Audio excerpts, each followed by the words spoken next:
days at the stick. From who's got it better than us to brick by brick. It's always the 49ers way, from off-season to game day. Yeah, we talk back. It's the 49ers Cutback.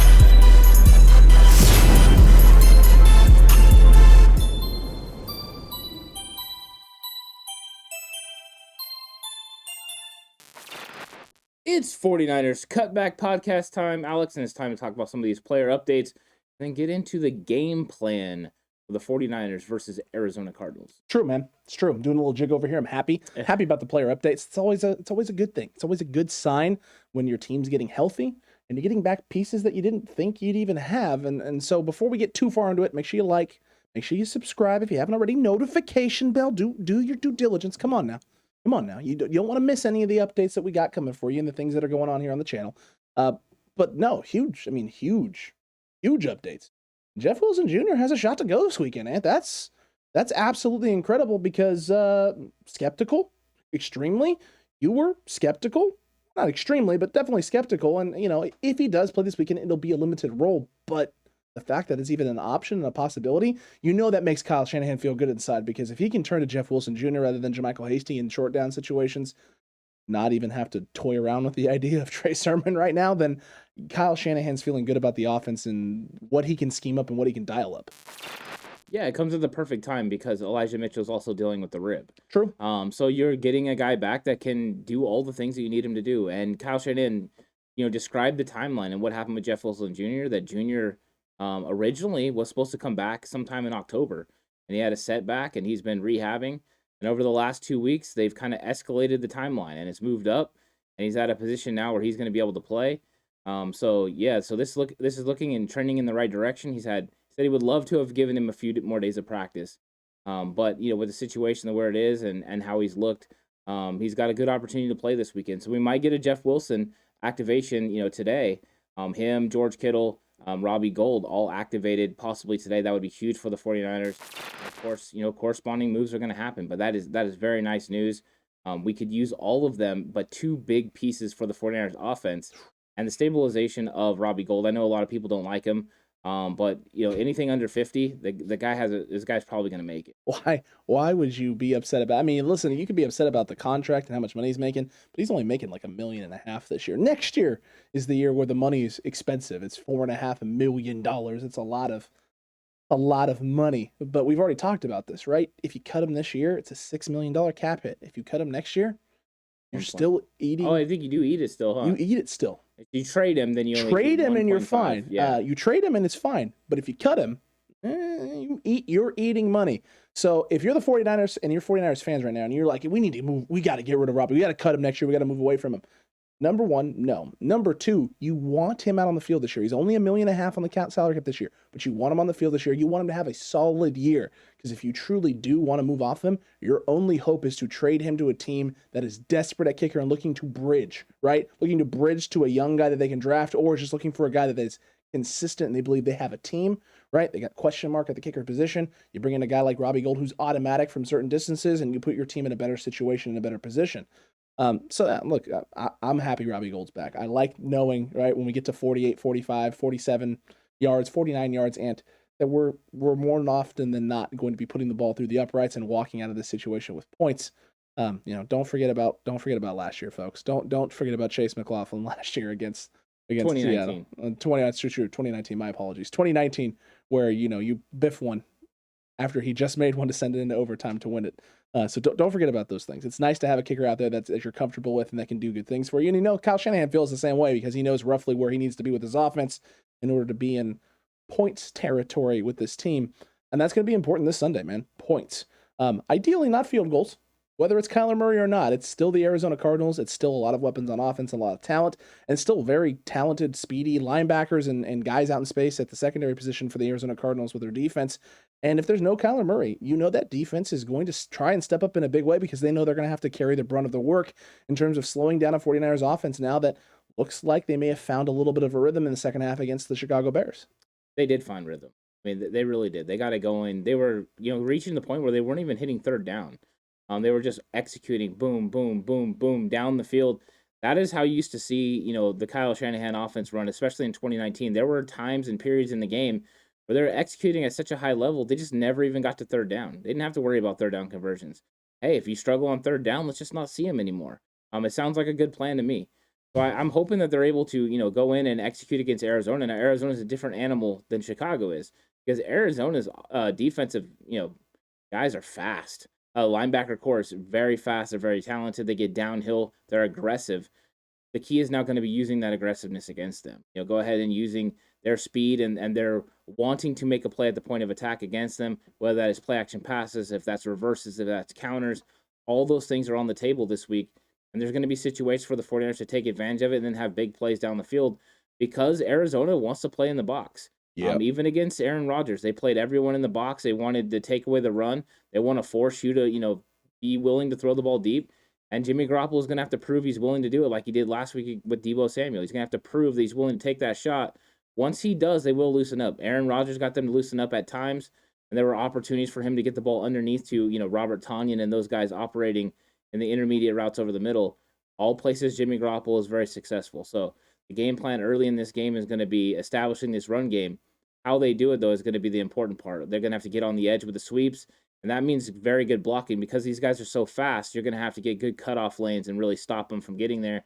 And then after that, you're going to have to add in the counters. I wouldn't even be shocked if the counters don't come first and then the sweeps just to get these linebackers flowing because these linebackers read guys coming against the grain, whether it's tight ends and fullbacks, and also pulling offensive linemen. They read it and they try to get downhill. You can use that to your advantage. You can create bootleg opportunities for Jimmy Garoppolo. Tons of bootleg opportunities for Jimmy Garoppolo. We saw that a lot in the All-22 film preview, which premiered this morning over on Patreon. If you want to watch that, you can head on over there where we dive a little bit deeper. I know your opponent, you got a little taste of the All-22.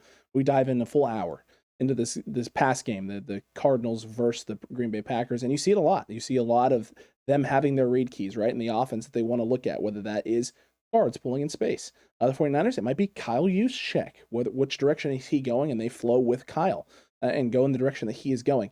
The 49ers, counters are going to be big opportunities for San Francisco, and we saw that, right? We saw them doing that a little bit against the Colts, and they had some success in that regard. So Kyle Shanahan is definitely going to be prepared for it. He knows what the read key is right now for the most part, and most of the time it's been Kyle Juszczyk, so he can use that to his advantage.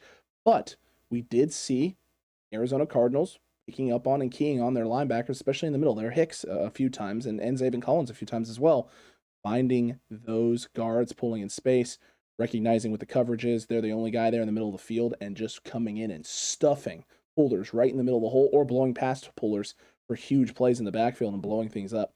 So there are tons of opportunities. However, that aggressive play can lead to you pulling a guy in a certain situation at the wrong time, or at the right time, and getting them to fill into a gap or fill into a hole when your intention is never to run there, but to run outside. We saw that on a couple of sweep opportunities for San Francisco against Arizona in part one of this matchup, in which Elijah Mitchell had an opportunity. The problem, J.J. Watt blew it up in the middle. There is no J.J. Watt, and this is an area the 49ers can take advantage of at first level now. Pullers not getting caught up in space, getting guys to flow downhill, Zaven Collins to come downhill hard when he sees guys pulling, and I'm going to stuff this in this hole right here that's opening up. They're running away from me. I probably should have taken a better angle. With aggressive play comes big tackle for loss opportunities, but it also leaves you vulnerable if you're able to get outside or cut back across the grain for huge plays going the other way. Yeah, you have to be able to establish the edge. You have to set the edge. And Marcus Golden's not the best at it. Chandler Jonjes did a pretty good job in the film that we watched. True. But Golden is the one that has a little bit of weakness. And now that you don't have J.J. Watt to help prop him up and support him, there's going to be opportunities to be able to seal that edge. I think they can actually seal the edge on Marcus Golden with a wide receiver. They definitely could do it with a tight end, Charlie Warner, George Kittle. Those are huge matchup advantages for the 49ers. So they're going to get in there and take advantage of that. I'm curious how Kyle and Mike McDaniel ultimately, decide to do this, whether that is using a trips bunch, whether that is using motion again. I think they'll vary up some of the motion we saw last week where you had Warner that got help from Kyle Juszczyk. It sets it up perfectly now to give the same sort of look. And this time for you not to help, but to run right past him and get underneath it. All those things are things that you're going to be able to see in this game. Also, how many times do the 49ers chip Chandler Jonjes? True. We do have a healthy Trent Williams now. He's 100%. He was good to go as a full participant in practice. So you got to feel confident about that. But on Mike McGlinchey's side, how often will they use JaMycal Hasty the way that he was chipping Robert Quinn in this game. Man, dude, it was nice. Oh, he was stuffing him pretty good. And even on Trent Williams' side, he was getting after him in a big way. That is good for the 49ers. Maybe they're going to have opportunities to do the same thing and then, have JaMychal Hasty flow out after that and be the check down guy. Do you see more situations this week where you see max protection, play action, pass situations where you're only sending 2 guys on routes? Because we saw that a lot against the Bears, and they did have some success on those. Do you see those options and those opportunities? I think there is the opportunity to do so. However, I don't think that's going to be the key. I think they're going to want to put George Kittle, Deebo Samuel, and Brandon Ayuk in situations where in routes together. I know you don't want to normally put them on the same side of the field, but I think at sometimes you could put them on the same side of the field and then go, do something with them, that could cause some issues. But I think they're going to want to put multiple guys in routes this week. I think they're going to try to take their chances. They're going to try to confuse the pass rush and then ultimately get rid of the ball quickly. I mean, that's the thing. It's all about Jimmy getting rid of the ball, recognizing what's going to be there, hit the alert receiver, and get the ball out of his hands, because when these guys are coming on a blitz, a lot of times it's 6, 7 guys, and they like to blitz. And you can take advantage of it, and you can get the ball in space to guys that can create. That's how you get whole shot plays. But it all comes down to start with that run game. If that run game is going this week and they really establish it, Jimmy Garoppolo is going to have a successful week. But we all know, give him a clean pocket, and he's going to execute down the field. So let's see how many max protect situations they have. I do think with George Kittle in, though, it's a lot more 3 guys in routes than normal. I agree with you. And here's the other thing, too. What did we see week 1? Not week 1, but the first matchup, part 1. You saw a lot of open wide receivers, and you saw a lack of recognition from Trey where he could have got the ball out a lot sooner. And the pressures that the Arizona Cardinals were racking up, I don't expect that this week. I expect Jimmy to be able to diagnose, find where he's supposed to go with the football, and get it there. The other thing I expect the Texas route to work this weekend. I expect it to.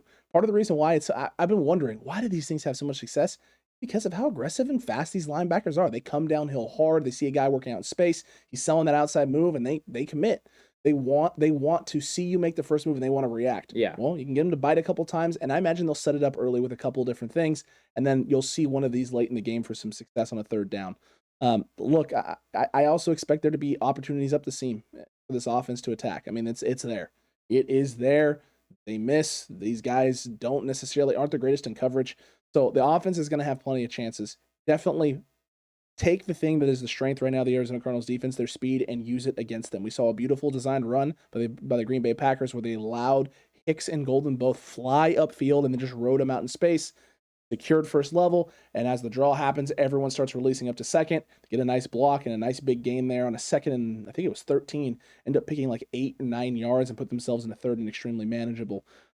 Those things are huge. Those things are very important. They're vastly important for the 49ers offense. And look, they can do those things. They can do all of those things. And Kyle is definitely going to glean something from what Matt LaFleur did. And I won't be surprised if there's a phone call to Matt LaFleur to talk strategy about what he saw from this defense and what they can do from it. They definitely had that conversation, at least to a little bit of an extent. Shared some sort of notes or what each other is seeing from the game. But look, the defense is going to be huge this week because last weekend there was a lot of problems. There's a lot of problems in the run fits. The only good news is there was, maybe on Patreon of the All-22 film breakdown, you and I were excited before we watched the film to actually dive into a 49ers win. And about halfway through the film in part 1, both you and I are like, do we have to watch this? Do we really need to? Because the run fits were atrocious. Front 4, phenomenal. Absolutely great. Linebacker play outside of Fred Warner. Woo! Suspect is a kind word to use. Demetrius Flanagan Foles is not doing well. Here, YouTube spoiler. If you're not on Patreon and you're just a YouTube person, that's totally fine. But at one point, we had a Thanos appearance in the form of a good old Ant over there who literally goes, "I don't want to say this. I don't want to have this take, but I have to cut Demetrius Flanagan Foles right now." I have never. Well, that's not true. I've definitely heard you do something like that before. But I never thought it would happen here. It was bad, though. It was really, really bad. Thank God Azeez Al-Shaair's back this week. 100% thank God he's back. Because the way that Al-Shaair was playing, the way that Flanagan Foles was playing, you could tell they were actually purposely moving Fred around to protect him, moving Flanagan Foles to the line of scrimmage to at least have him somewhat involved. they were playing out there without a guy. I mean, that's really what it came down to. It was most 11 of the on. game. It was 11 on 10 football. It really did look like that, and I hate having that take. It really hurts me. But I'm not gonna lie about what I saw, and it was bad. And the second half slightly better. Yeah, but slightly from rock bottom. But what did they do? They put him at the line of scrimmage, where he was at least going forward.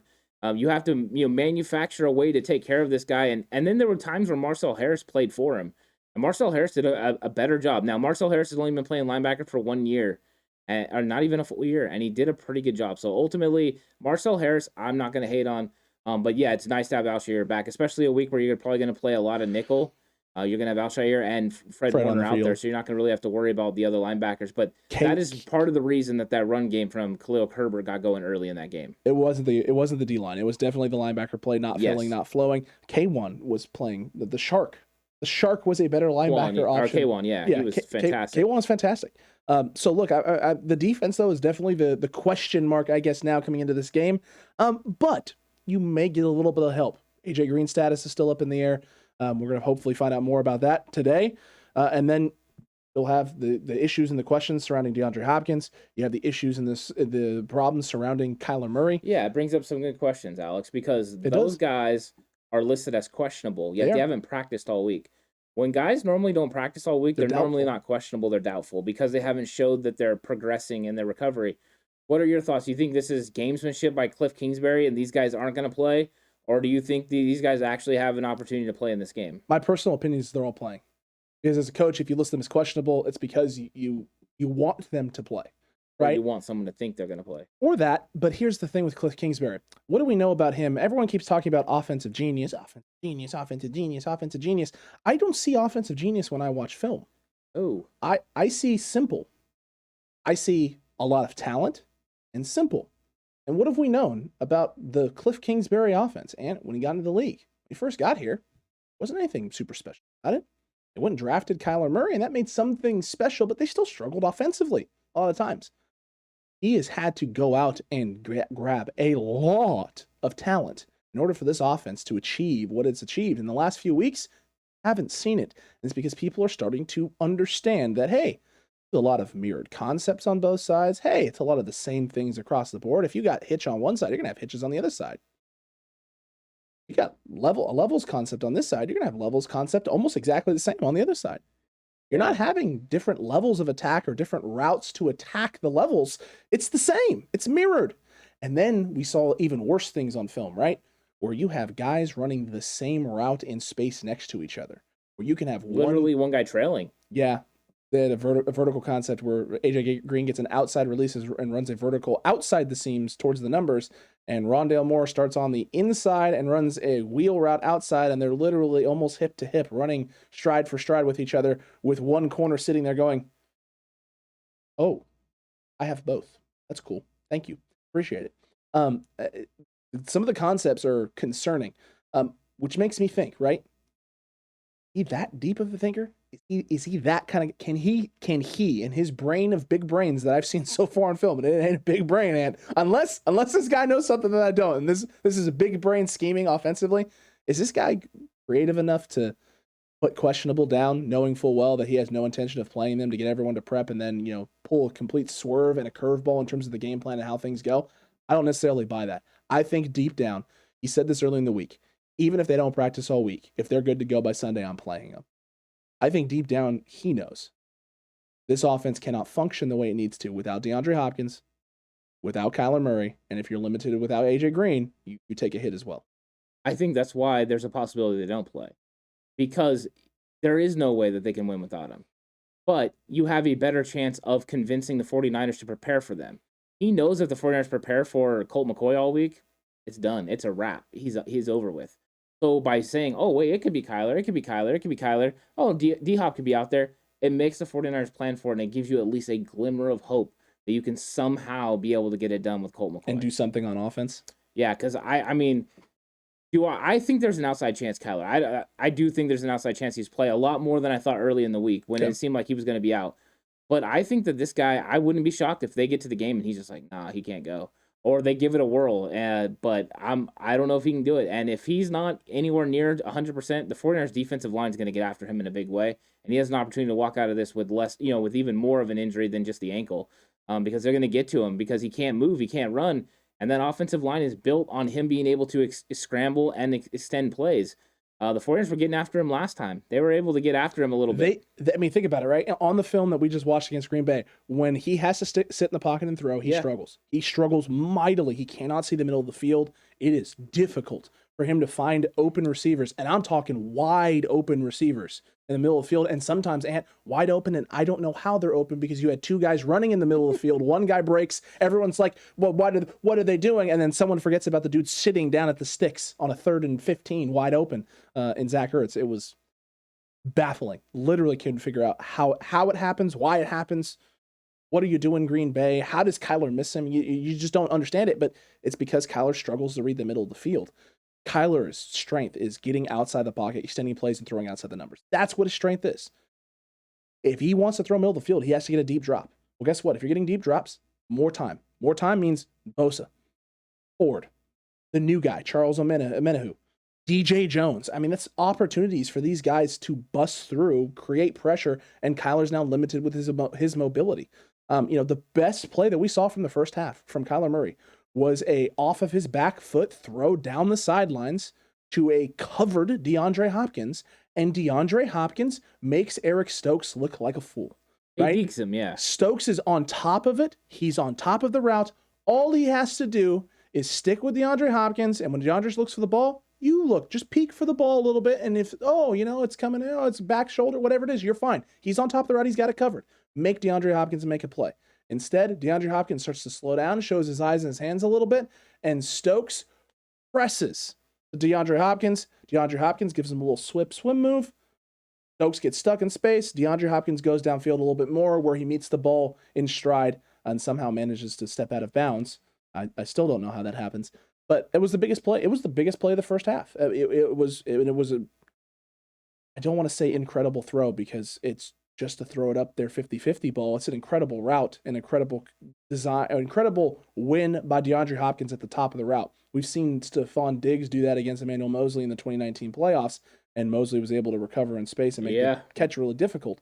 These are the type of things that Kyler Murray does. He puts the ball in good spots for his guys to go up and make plays, and these guys make plays.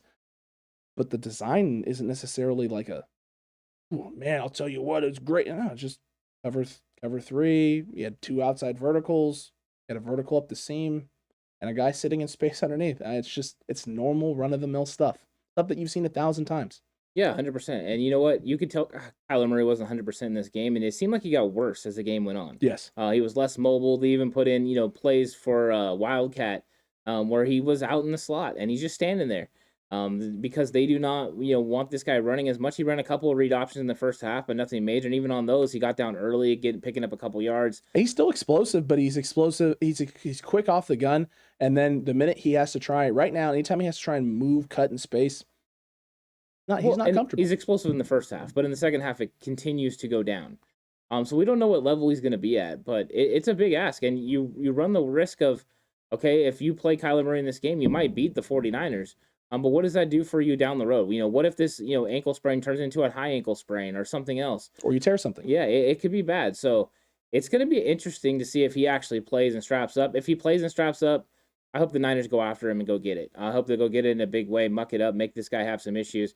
Leave the middle of the field somewhat open, make him, take away the outsides, funnel everything inside, and attack him, and stop the run game. You have to stop this run game. If you can get Edmonds and Connor stopped, and they're not able to consistently, pick up big early down gains, you're going to have potential to get after Kyler and get off the field. And if you're one sack away, if you get a sack on first or second down, with the amount of depth that he gets in his drops and how he tries to escape that way, you have the opportunity to get off the field every single time that happens. So get after this guy, get a sack, and then play underneath at the sticks. You'll be fine. You're not wrong, Ant. You're not wrong. And playing underneath at the sticks is a recipe for success because Kyler struggles. We talked about this on Patreon with his struggles over the middle of the field, and like you talked about the deep drops, needing to do that.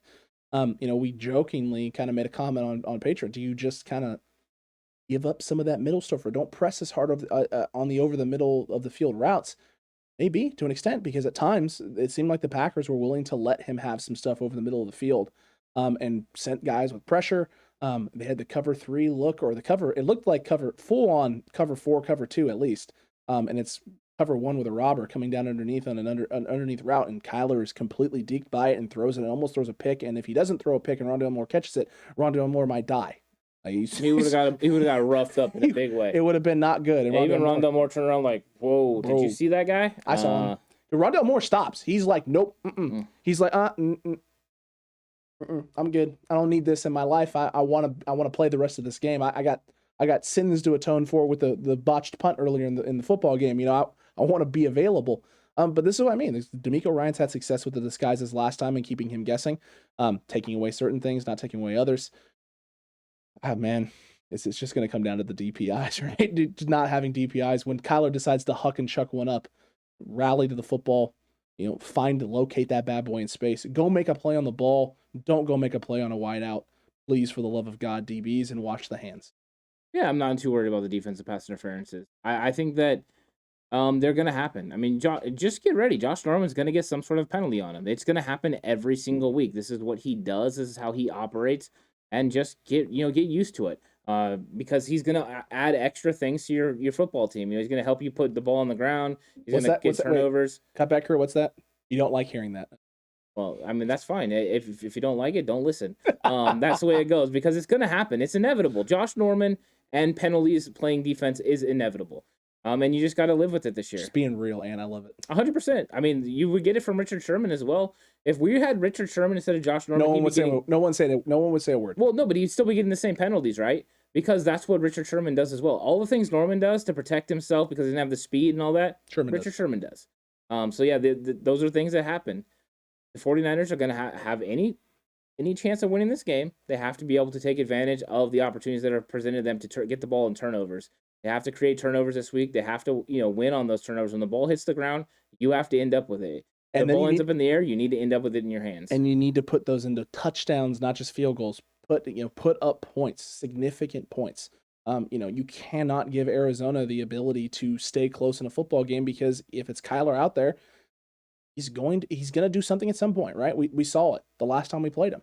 You held him in check, and he made one really great throw in the red zone at the end of the football game, and that's the difference between a win and a loss, because you had opportunities to put points on the board. You didn't put those points up on the board, and you didn't put Arizona away when you had the chance. We don't have Aaron Rodgers back there. You don't have that guy back there. So if you're going to put this in a situation at the end of a football game where you're pitting Jimmy against Kyler, I think if it's Jimmy against Kyler, you feel a little bit better that if the ball is in Jimmy Garoppolo's hands, that we can go down and get some points at the end of the football game. But if they have the ball last, and you're asking this defense to get a stop right now, yes, they can do it, and they've shown they can do it, but Kyler has also shown that he can drive a team 99 yards down a football field and have an opportunity to put points on the board. So if you're the 49ers, don't put yourself in that position. If you can prevent it, score points early, create turnovers, and you get the football back, go put it in the end zone, go get yourself 7 points, and at the end of the game, just smile to yourself methodically and evilly as you just sit there and go, well, you're down 18 with 3 minutes left, Kyler. Have fun. And even though you want Kyle Shanahan to be methodical in this game because you want Kyler Murray to stay off the field, get ready for aggressive Kyle if it's 4th down. He's going to go for it again because you want to keep that Arizona offense off the field. You want to keep your defense rested against that NASCAR-style offense. True. So he's going to go for it, and he's going to be very calculated. Now, if it's not Kyler and it's Colt McCoy, that goes away. He will punt. So those situations change by who's out there and the circumstance at which you're going against. But I think if it's Kyler, you're going to see some aggressive play calling from Kyle Shanahan. He's going to expect his guys to win. And, now he's going to, Elijah Mitchell's going to have to win on these runs.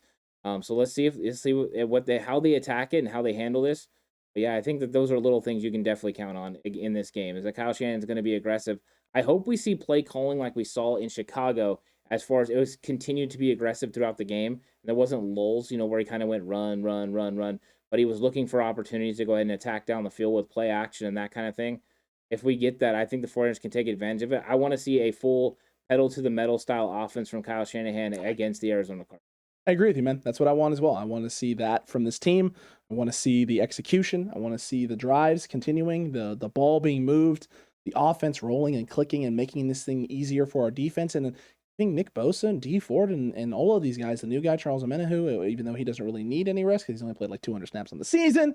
209. 209, my Put some apologies. respect on his name. My apologies. But I want to be able to get them at full speed 100% the whole game and not, having to sub them out more and have them rest more because, we've been playing a lot of snaps defensively because we're not getting off the field on third downs and the offense is 3-and-outing it. We don't want the Madden simulation. In terms of the offense's lack of execution, we don't want that, all right? We want extended drives. We want the Niners to push the ball downfield. We want the 3 pick sixes. We want the 2 fumbles from Kyler Murray. Those things, yes, Madden, keep those the same. But the other struggles, please keep those away. An offense that moves the ball down the field, puts points up on the board, opens up the game with 2 touchdowns would be absolutely incredible and really turn the screws of this Arizona Cardinals team early in this football game.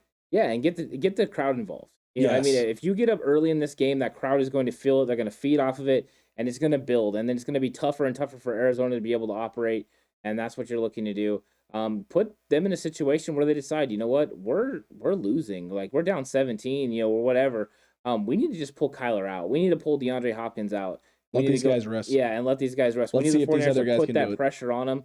And then also that way this pass rush can light it up and get after him because for our while that's bold to happen, the 49ers need to have an absolutely outstanding game from the defensive line, Alex. Yes. So we could use some noise from the faithful. So if you guys could show up in a big way, get loud, and make it so the 49ers pass rush could get after Kyler Murray or Colt McCoy or whoever it is, we'd really appreciate it. We want the noise brought upon him. The noise brought on you. The noise brought on Kyler Murray would be great. The noise brought on the Arizona Cardinals would be great.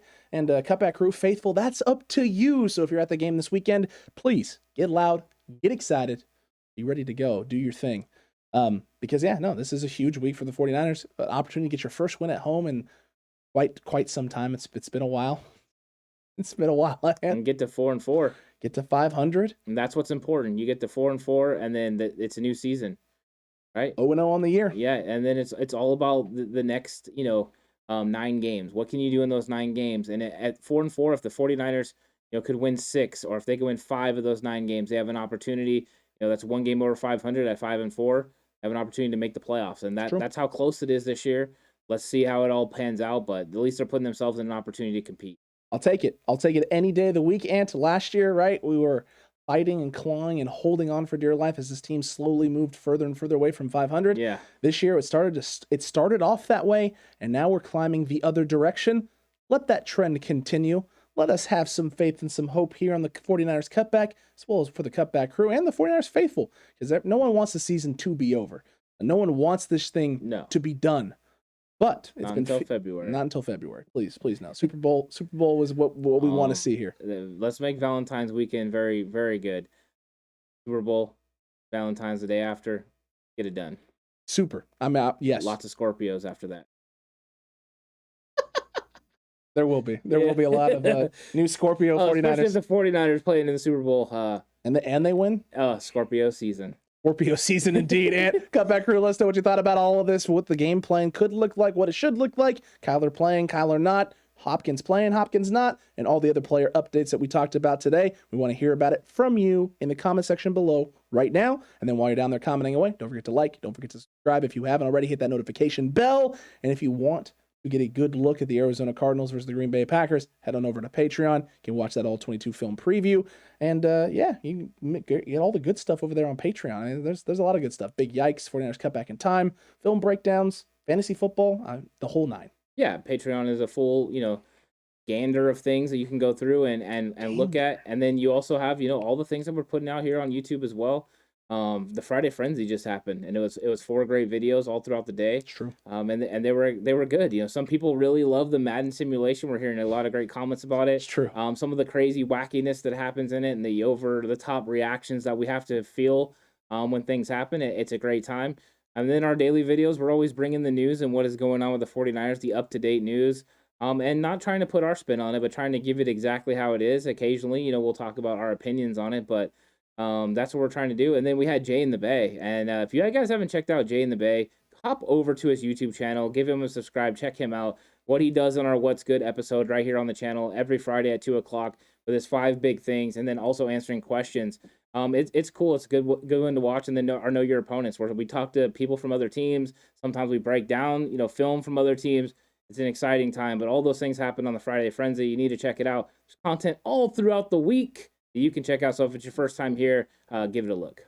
Give it a look, indeed. Give it a whirl. We got it. We got things for everyone here, and we're continuing to grow and continue to expand the lineup as well. So there'll be even more things coming your way, more ways to engage with the 49ers, more ways to engage with us, and more ways to maybe show off what you know about San Francisco. Ooh.